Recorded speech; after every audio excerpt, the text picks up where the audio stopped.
All right, so everyone likes the feeling of victory, right? Everyone likes to win. Everyone likes to feel good about the winning, and I remember that. But when defeat comes, you kind of just don't like defeat, right? So with this quote, victory has 100 memories, but defeat has amnesia by W.I.E. Gates.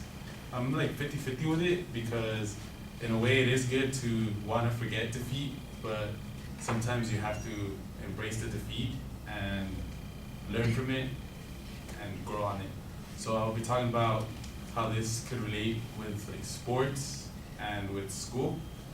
So with sports, I used to play soccer when I was little. I used to be goalie, and with a goalie, when you're a goalie, like, yeah, you stand around a lot, stand around in the back, and it seems like the goalies kind of don't do a lot. But like I feel like goalie's kind of one of the hardest positions in soccer because if you mess up, you like everyone's gonna notice. Like a boss coming at you, and they get straight up at you, and then you can't handle it, and it passes by you or something, or goes in between your legs. You know, you can't really give the responsibility to someone else. It's your responsibility, and when stuff like that happens, you want to like forget about it and like just keep going, but you can't, because I remember times where I'd be so depressed about it, and I didn't want to play anymore. I didn't want to play goalie because I felt really bad. And I felt like I let the team down. But you have to learn upon it and just accept that failure is part of the game, and that it's okay to feel like you failed and stuff, you know. And then the other part is like winning too. Like even though you mess up, like in soccer a lot of things can happen, and when you win, like that's when all like the memories come in. Like the next day you'd be like, oh yeah, we won, we did good. Like I did a good save or something like that happened. And my next point about school, you know, like when you studied up hard for an exam and you didn't sleep, maybe got like an hour of sleep, maybe got 2 hours of sleep, you finally like, you take the test, you ace it, you get a B, you know, like, even though like you have those memories of like, damn, I stayed up all night, didn't get enough sleep, you did good, so you have those memories like, yay. Like, they're not good memories, but they're memories. Yeah, but then when you get an F and then a D, even though you studied good, like you kind of tend to like be like, oh, like you get paralyzed. It's like, what did I do wrong? I studied, but you obviously you obviously weren't doing something good. If you saying that you studied all night, but you still got a D or an F, right?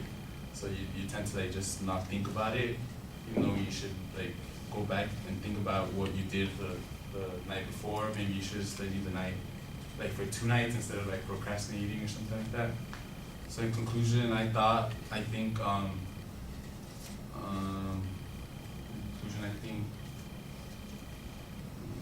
you should always just embrace defeats and not just victories, because defeats can teach you a lot of things too.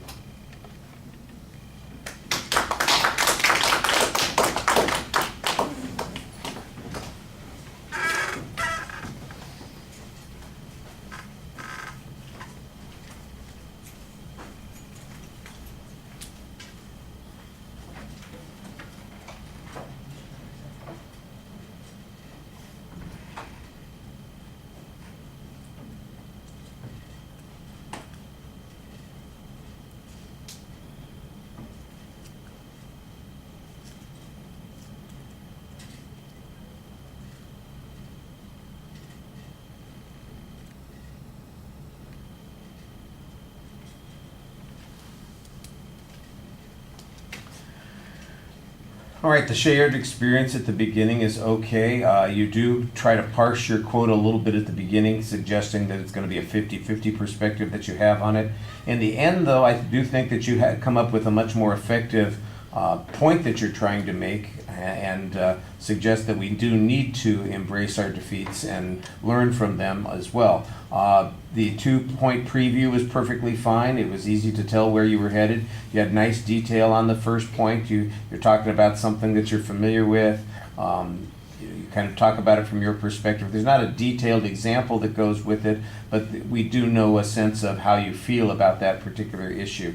The presentation issues, you have a tendency to look down whenever you're thinking, and you're thinking quite a bit, so you don't always engage the audience, so you want to be careful about that. And when you watch the video back, you're going to know what the other thing is immediately. You are a swayer. You are going from side to side. That's where your energy is coming out, all kind of nervous. And so you want to be a lot more in control of that. Otherwise, I don't think that your anxiety was obvious other than the swaying, because your voice, I thought you were very fluent when you were speaking. You moved from point to point very smoothly. At the end, it sounded like you were going to get a little stuck, and then you didn't. You just kind of went back to the point that you were trying to make and summarized it effectively, and that's a good way to finish. All right. Merci.